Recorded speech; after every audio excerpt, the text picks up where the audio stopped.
Hello friends, welcome back to my channel drive শ্রাবণের রান্নাঘরে। তো আজকে আমি ক্ষীরের পাটিসাপটা পিঠা করেছি।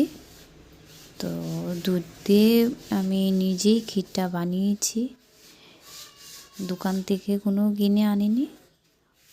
তো আমি আজকে ক্ষীরের পাটিসাপটাটা কী করে বানিয়েছি তোমরা আমার ভিডিওটা দেখতে থাকো, ঠিক আছে? তো প্রথমেই আমি দুধটাকে একদম ভালো করে জাল দিতে দিতে দিতে দিতে তো নামানোর আগ পর্যন্ত আমি এটার মধ্যে মানে একদম শুকানো আগ পর্যন্ত এটার মধ্যে কিছু দিইনি। তারপর দিয়েছি চিনি আর দুটো এলাচ। তো এটা দিয়ে আমি ক্ষীরটা বানিয়ে রেখেছি।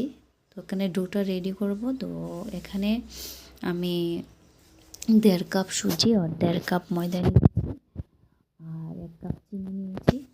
তো এটাকে আমি একটি উষ্ণ একদম হালকা গরম জল দিয়ে এটাকে ব্যাটারটাকে তৈরি করেছি, ঠিক আছে?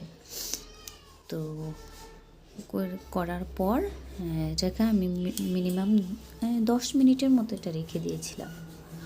তারপর কড়াইটা বসিয়ে কড়াইটা গরম করে তার হালকা একটু তেল ছড়িয়ে দিয়ে তো ব্যাটারটা দিয়ে আমি হাত দিয়ে ওইটা আমি তোমাদের ভিডিও করে দেখাতে পারিনি, কারণ ক্যামেরাটা ধরার মতো কেউ ছিল না। তো এটাকে আমি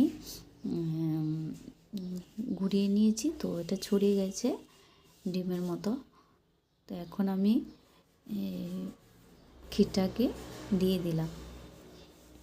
তো ঘিটাকে আমি একদম রোল করে কেন দিয়েছি, যাতে পিঠাটা হলে তুমি যেদিক থেকে কামড় দাও না কেন, বাইট করো, ওইটা তোমার মুখে ক্ষীরটা মুখে আসবে, খুব স্বাদ লাগবে, ভালো লাগবে খেতে। তো মোটামুটি এটা দিয়ে আমি এটাকে সুন্দরভাবে একদম ডিমের অমলেটের মতো করে নিয়েছি।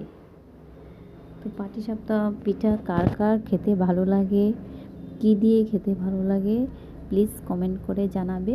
আর ভিডিওটা কেমন লাগলো লাইক শেয়ার কমেন্ট করবে, চ্যানেলটাকে সাবস্ক্রাইব করে দেবে।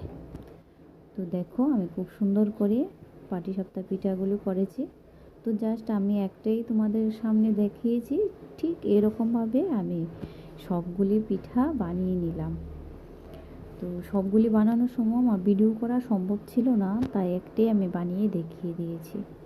তো দেখো আমার পিঠা বানানো সম্পূর্ণ হয়ে গেছে 10-20 মিনিটের মধ্যে। তো দেখো কমপ্লিট।